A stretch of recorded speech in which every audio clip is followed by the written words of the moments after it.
Hey guys, what's up? It's Little Pepper Lady here. Today is Sunday. It's July 14th, 2019, and there is a lot of crazy stuff going on.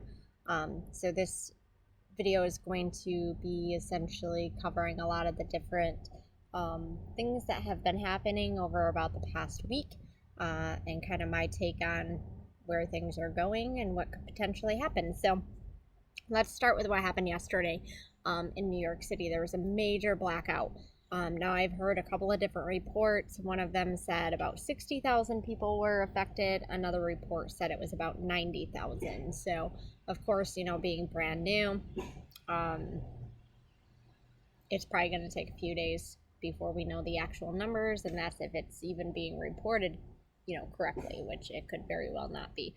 We know how all of that goes. So, the funny thing about this power outage, it was on the 42nd anniversary of a major power outage that happened in the same area. Kind of, obviously everybody knows New York City is pretty large. It has different bureaus and things like that. But it was in like the same general vicinity 42 years ago in 1977, which caused a lot of riots and a lot of violence in the city during that time.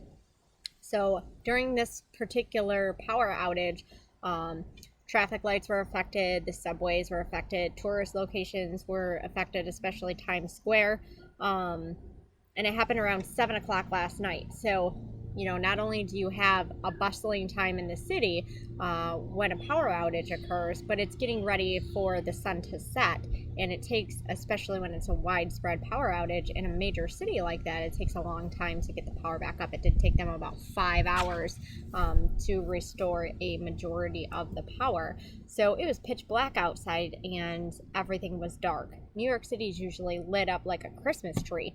There's banners and signs and lights everywhere on these huge buildings, and it was black. And there were instances where one side of a street was lit up and the other side was totally dark. So I just thought it was kind of funny that it happened on the 42nd anniversary. Is there something to do with that? Quite possibly. Apparently back in 1977, what had happened was lightning had struck one of the major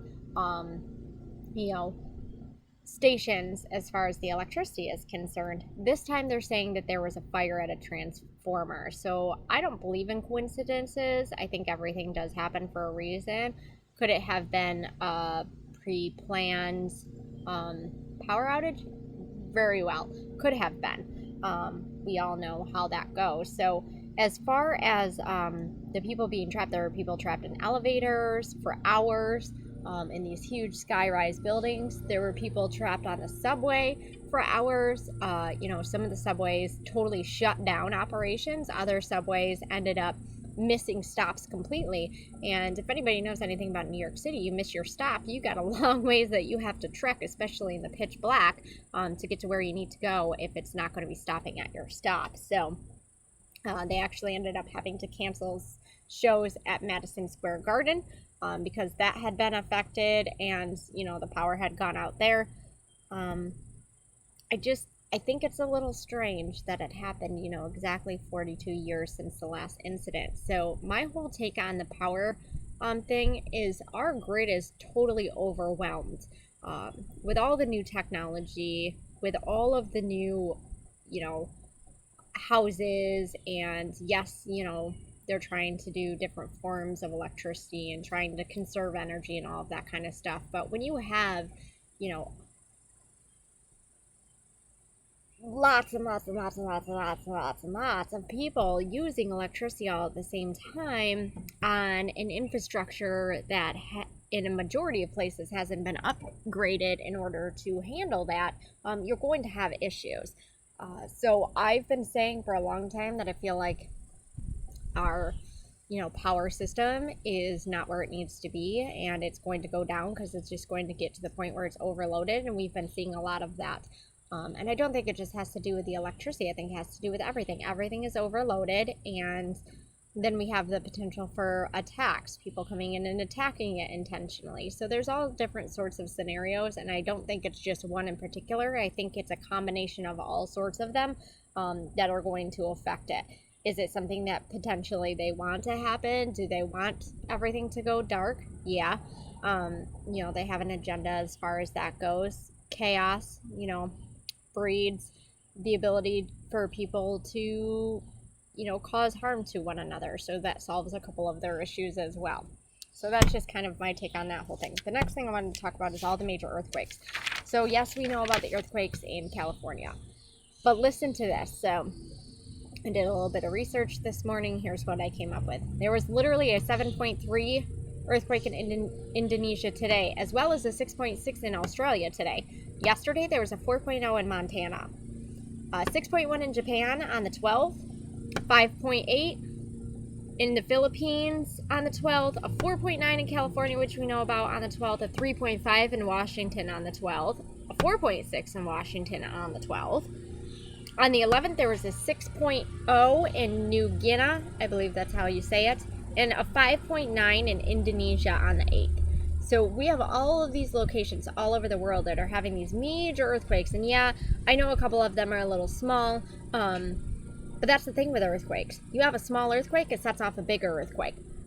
So there's a lot of things going on all over the world, not just in this country, that we need to be keeping an eye on. When all of these things are all happening at once, it can, create the ability for a catastrophic outcome. So if you have, an earthquake happening, and then you have a bunch of power outages and fires that are spreading, and then you have storms on top of it, it's just breeding ground for disaster. And if people are not prepared, then they're not able to deal with those instances. And that's, my biggest take on the whole thing is we need to be prepared. We need to be paying attention to what's going on around us, what's going on not only in our communities and in the country, but in the entire world. Because everything that happens does have a ripple effect. Believe it or not, something that happens in Japan does have a ripple effect over here in the United States, and it will have a ripple effect on all of us in our little tiny communities. And then we have, Hurricane Barry on top of it. That happened, and it ended up being originally a tropical storm, and then it turned into a Category 1 hurricane before it hit landfall in Louisiana. Louisiana, who doesn't need to deal with any more hurricanes. There's still a lot of areas down in Louisiana that are still trying to recover from Katrina. So we have all of that on top of it, and a lot of those areas down there are poor communities, and people don't have the ability to deal with hurricanes. Even a Category 1 hurricane has strong enough winds and can create a strong enough storm surge to flood the area for weeks or months. So I just wanted to bring all this new information to your guys' attention and remind everybody that's important that we're staying focused on being prepared the best that we can for any type of situation that could arise, essentially. I know I'm trying to step up my prepping game, kicking myself in the butt and getting myself in gear, trying to get things as prepared as I possibly can, because I have this terrible feeling that something's going to happen soon. I don't know what it is, whether it be a major power outage across the country, a storm, who knows. But I just have this feeling that something major is going to be going down soon, and I want to make sure that I'm as prepared as I possibly can, and I have my family as prepared as we possibly can be. So let me know your guys' take on, the power outage in New York, or Hurricane Barry, or all of these recent earthquakes that have been happening everywhere. Are there going to be more? Absolutely. Anytime there is an earthquake, there's a chance for a larger one. And the fact that there was a 7.3 in Indonesia is insane.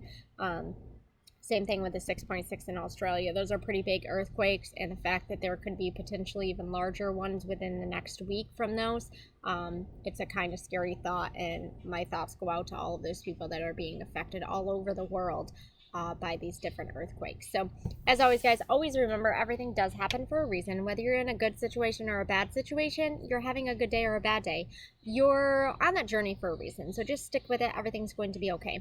Also, always remember, forget about the past. There isn't anything that we can do about the past other than learn and grow and try to be better people from our past. We need to be living our lives right now. Tomorrow is not guaranteed. We all could not be here tomorrow. So it's important that we're living and loving and laughing right now, enjoying our family and our friends while we're staying focused on the future. That's all I've got for you guys now. I'll probably talk to a lot of you later on in the live stream on Ed's channel this evening, and all the rest of you, I'll talk to you tomorrow. Bye-bye.